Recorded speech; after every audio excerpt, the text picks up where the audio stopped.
Sa ating pag-iikot sa Pilipinas, minsan makakatagpo tayo ng mga lugar at bagay-bagay na bago sa ating paningin, katulad na lamang ng itatampok natin sa video na ito. Sa unang pagkakataon ay napuntahan namin ang isang lugar sa bayan ng Sibalom sa probinsya ng Antique, kung saan matatagpuan ang mga makukulay na bato sa isang ilog na tila maihahalin tulad sa isang baghari. Sa paanan ng Sibalom Natural Park, matatagpuan ang Mauit River. Umaabot ng mahigit 3 kilometro ang haba. Ang Mauit River ay kilala sa mga kahangahangang malalaking bato, makukulay na boulders at maging mga semi-precious gems. Dahil dito, tinatawag din itong Rainbow River. Bago tayo magsimula, ay isang mainit na pagbati muna sa isa nating subscriber, si Mr. Francis Echave, all the way from Dipolog City. Thank you for supporting. Upang lubos niyong mapanood ang aming adventure sa lugar na ito at sisimulan na natin ang kwento. Ako po si Miko at ito ang Wonderverse featuring Rainbow River of Sibalom Antique.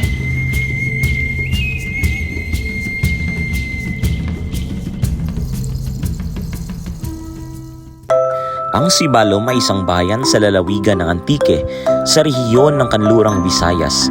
Kilala ito sa malawak na palayan at agrikultural na pangkabuhayan.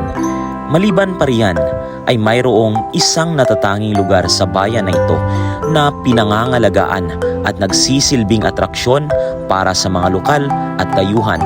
Ito ang Sibalom Natural Park at ito ang aming bibisitahin sa video na ito.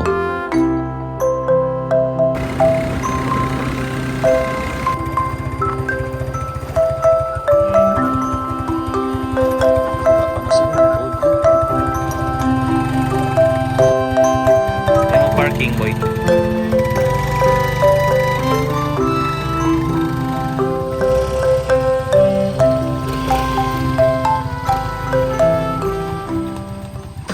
Good morning guys.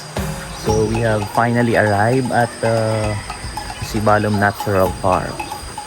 So punta muna tayo dito para sa ating entrance.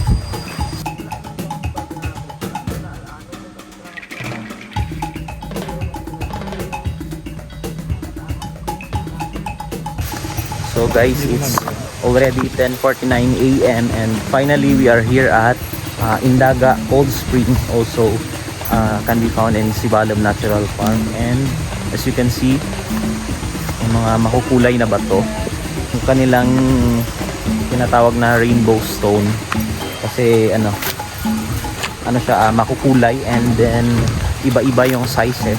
So guys, aside from the colored stones that you can find here, meron din ditong hanging bridge.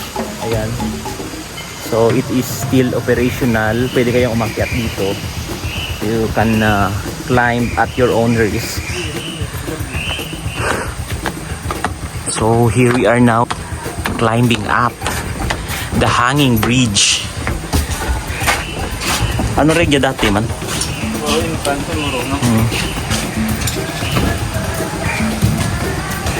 The view up here is very spectacular. Ayan guys. Pwede rin kayong maligo rito. So mayroong mga dito guys, may mga naliligo dito. Galing pa sa ibang places in also in the province of Antique. So you can find this beautiful spot here in Sibalom, in the municipality of Sibalom.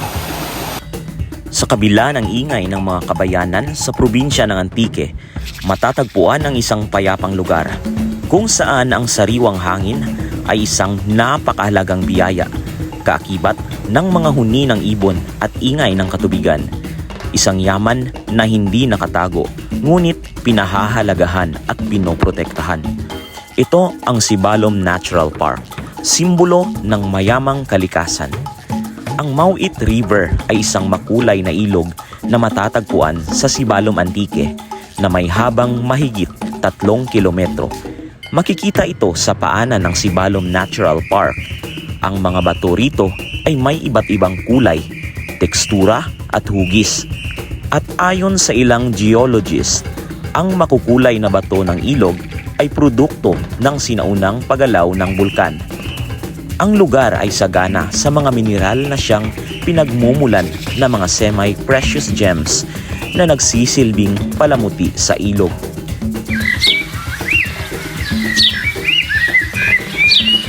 Kasama ang aking kaibigan ay masaya naming pinagmasdan ang mga nakakalat na mga gemstones sa paligid. Kung iyong titingnan, parang nasa eksena ka ng isang pelikula na patungkol sa mga treasure hunting sa dami ng mga nakakamanghang bato na nasa iyong paligid. Nakakaakit mang mag-uwi ng ilan. Ang Sibalom Natural Park ay isang protektadong lugar, kaya't kalimutan na ang pagbitbit ng mga makukulay na mga batong ito sapagkat ito ay ipinagbabawal.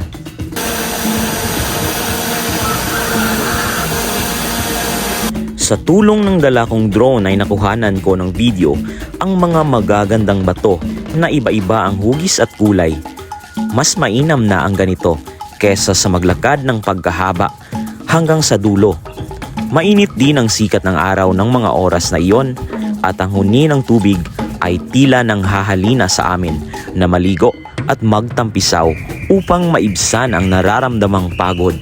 Mula sa itaas ay kapansin-pansin din ang berdeng kakahuyan na nakapaligid sa ilog.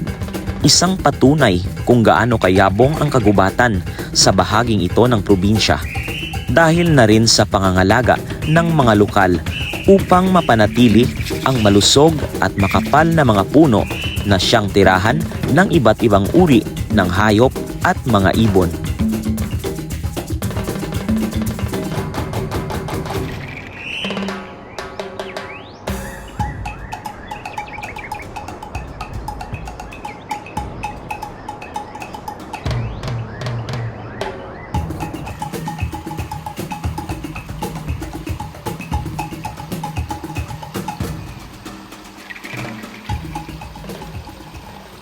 Ayan guys, malapit ng mag-alas 12 but we are still here.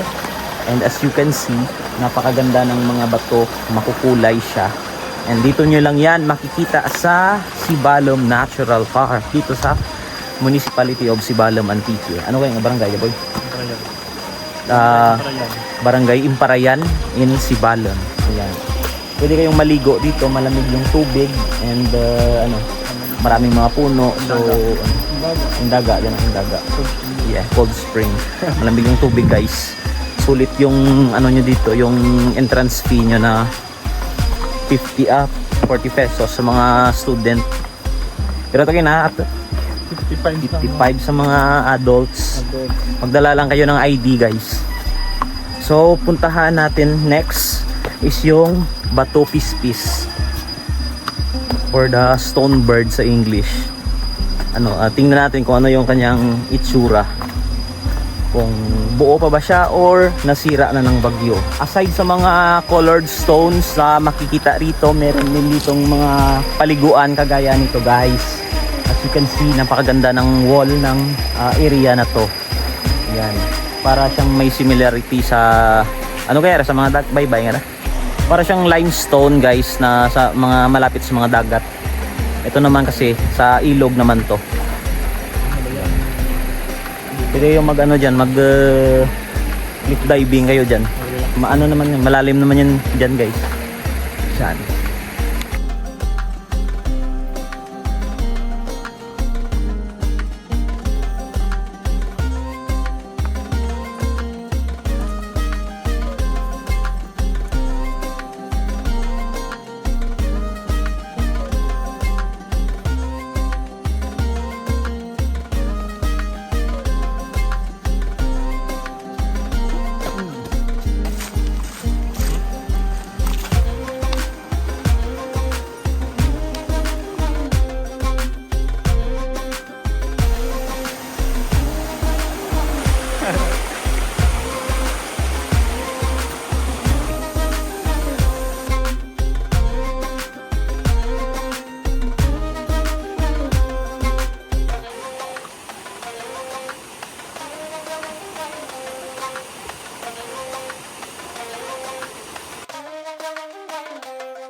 So guys, ito yung pangalawang hanging bridge. Actually, tatlo ito guys. Tatlo, di ba? Or apat? Tatlo. Yung isa kanina, yung nadaanan namin sira na. So this is the second one. Ito yung malapit sa una namin pinuntahan na hanging bridge. And dito sa ibaba, just below this bridge, yung paliguan na dinadayo ng mga tao. So I hope that you guys would take time to visit this place because it can really offer a lot of things from mga makukulay na mga bato, and then sa mga syempre sa mga nakaka-relax na mga summer activities, and also the green vegetations, very promising. Marami kang makikita dito ng mga flora and fauna. It's already 12 o'clock and we are now walking to our next spot. Also, you can find it here in Sibalom Natural Park. Ang tinatawag nilang Bato Pispis. So, let's check kung ano yung itsura ng spot na ito, and we will show you later on. So, join us as we walk our way to our next destination. Okay, done.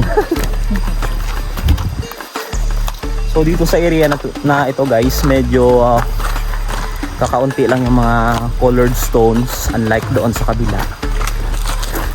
But meron pa rin naman, mas minimal lang dito compared doon.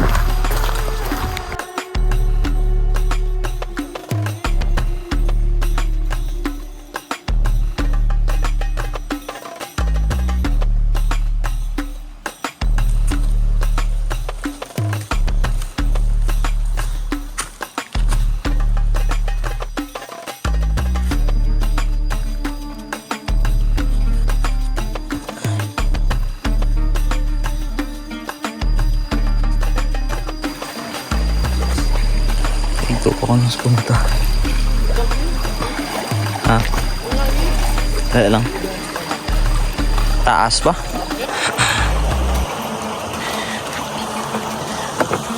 Ayan guys, medyo malapit na tayo sa ating next spot. Ayan, kaunting lakad na lang. As you can see, napakaganda ng wall ng area na ito sa unahan. Ayan guys.